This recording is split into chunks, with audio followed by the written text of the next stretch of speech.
guys, kembali lagi di channel Devina Story. Gimana nih guys kabar kalian? Nah, kali ini aku akan bercerita lagi nih alur film Spice Time Brief episode ke-12. Mari kita masuk ke alurnya. Pada episode sebelumnya, terlihat ada seseorang. Orang tersebut akan mencuri sebuah kotak berwarna emas. Siapa sangka kotak emas yang akan dicuri itu adalah gambar sebuah pegunungan bersalju. Setelah kejadian itu, Hang Lu memberikan informasi tersebut kepada kakeknya. Namun sebelum ia memberitahukan ke kakek, sang kakek malah menunjukkan sebuah peta. Yang mana peta tersebut adalah peta harta karun dari harta paling berharga yang telah muncul di dunia pada saat ini. Letak harta karun itu juga sama persis di Gunung Salju, tempat jatuhnya pesawat, yaitu Gunung Salju distrik Beijilu. Hang Lu langsung teringat dengan Yifan jika kotak emas yang ia temui adalah gambar tempat kecelakaan pesawat 20 tahun yang lalu, yaitu di Gunung Salju. Hang Lu berpikir jika itu ada hubungannya dan sesegera mungkin untuk melaksanakan penyelidikan. Kakek juga mengutus Xiao untuk lebih cepat mengadakan penyelidikan, karena jika tidak bakal keduluan oleh Bai Youling. 一定要赶在白幽灵之前探查清楚。 Di sini Hang Lu ingin membantu Xiao, namun usahanya itu langsung dicegah oleh sang kakek. Karena Hang Lu belum bisa mengatasi masalah ini hanya dengan mengandalkan kekuatannya saja. Setelah itu Hang Lu pergi meninggalkan mereka berdua. Setelah kepergian Hang Lu, di sini Xiao bercerita jika saat ia memata-matai pendekar pedang, ia malah menjadi mengerti tentang pendekar pedang dan merasa salut dengannya karena ialah yang menyelamatkan Cheng Er. 这次冒险救下苍儿的人是剑侠客。 Di sini Xiao sangat yakin jika pendekar pedang bukanlah pengkhianat. Jika pernyataan Xiao ini salah, ia berani mempertanggungjawabkan perkataannya. Pernyataan Xiao diperkuat dengan kejadian badai waktu itu, yang mana hasil investigasi Xiao ketika angin topan terbentuk, ia mendeteksi ada tenaga yang jauh lebih besar.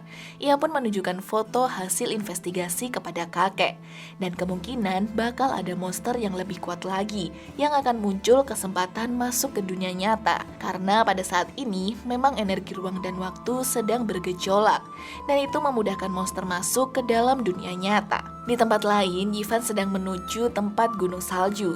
Ia nekat datang ke sana karena tidak mau sang ayah dituduh sebagai pengkhianat, dan ia sendiri yang akan membuktikan jika kejadian pada waktu itu ada barang bukti yang bisa ia pecahkan. Hanya bermodal nekat, ia pun menerjang gunung salju bersama dua unyu-unyu. Setelah menempuh jarak yang lumayan melelahkan, Yifan menemukan lokasi yang sangat mirip dengan apa yang ada di peta. Namun saat ia akan menuju lokasi itu, tiba-tiba terjadi longsoran salju yang membuat Yifan terjatuh. Yifan yang sudah putus asa akan mati, untung saja ada Hang Lu datang tepat waktu. Ia pun mengeluarkan jurus naganya untuk menolong Yifan. Tak hanya ada Hang Lu, ada juga Beri Tulang yang menangkap Yifan. Ada juga Maya dan Dr. Yi. Yifan pikir mereka ini sedang mengadakan piknik bersama. Mendengar Yifan mengatakan hal itu, Maya langsung memukulnya. Ternyata mereka berkumpul di sana karena Hang Lu memiliki firasat jika Yifan akan pergi ke gunung salju. Dan benar saja, kini Yifan sedang di gunung salju sendirian. Hal itu membuat Maya marah karena Yifan sebagai ketua tim bertindak egois dan tidak mengandalkan tim. Padahal jika mereka bekerja sama, akan lebih mudah untuk mencari tahu kebenarannya. Di sini Dr. Ye juga bercerita jika sang kakak ikut dalam insiden 20 tahun yang lalu. Karena mengetahui ayah Yifan juga berada di sana, ia pun selalu mengamati pergerakan Yifan untuk mencari tahu kebenaran. 我姐姐是天书成员，她也参与了20年前的大雪山行动。我接近你，是想调查真相。 Mendengar hal itu membuat Yifan kembali bersemangat menjadi ketua tim. Ia pun mengajak Beri Tulang untuk gabung dengannya. Dan dengan senang hati, Beri Tulang mengiyakan ajakan dari Yifan untuk bergabung dengan timnya.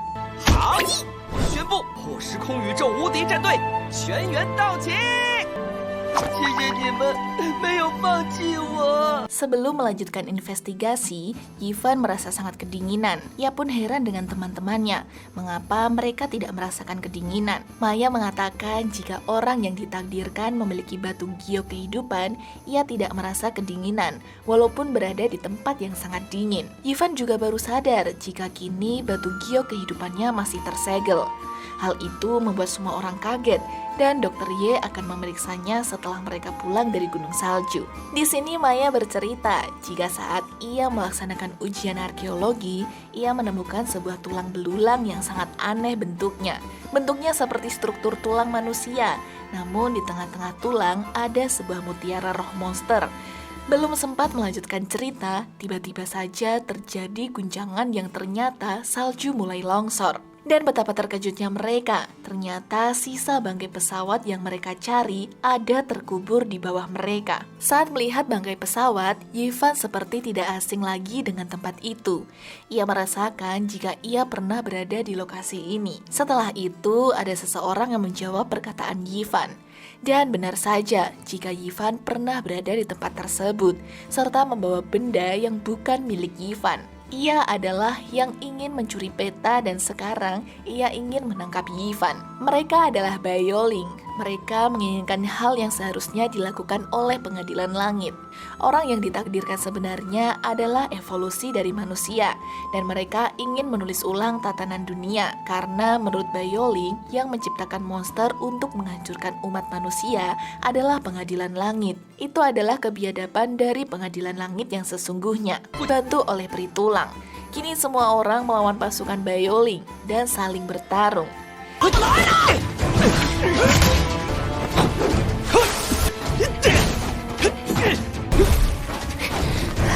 Di sini, peri tulang malah mengetahui siapa salah satu sosok dari Bioling. Ia adalah rekan kerjanya, padahal mereka telah bekerja sama selama 5 tahun. Namun siapa sangka, ia ada niat jahat kepada peri tulang. Karena sudah kenal sejak lama, ia mengetahui jika peri tulang ini adalah seorang yatim piatu dan malah menghina peri tulang. Hal itu membuat peri tulang semakin marah dan meluncurkan pukulan mautnya. Ia pun memanggil Jenderal Kepala 9 atau Monster Elang. Tak lama muncul cahaya berwarna kuning di langit yang menyebabkan ledakan yang cukup keras. 九头大将，细看王该出场了。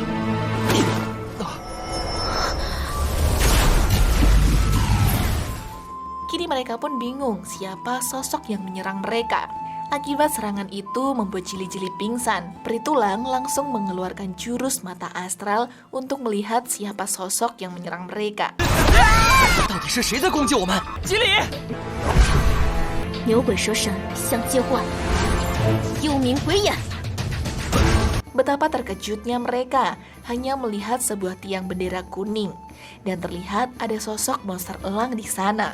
Mereka pun langsung meluncurkan serangan terhadap monster elang. Mereka pikir monster elang sudah tewas seketika.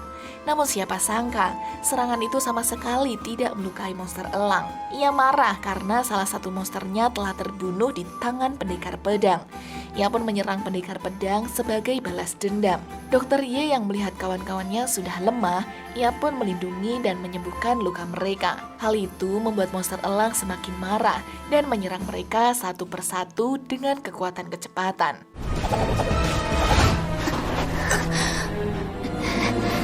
恢复了，叶琪，你还是奶妈呀！ 碍事的人。 Satu demi satu, ia serang tanpa perlawanan sama sekali, termasuk pendekar pedang yang sampai tidak bisa melawannya. Nah, tunggu kelanjutan Space Time Brief episode ke-13 hanya di channel Devina Story. Xie xie.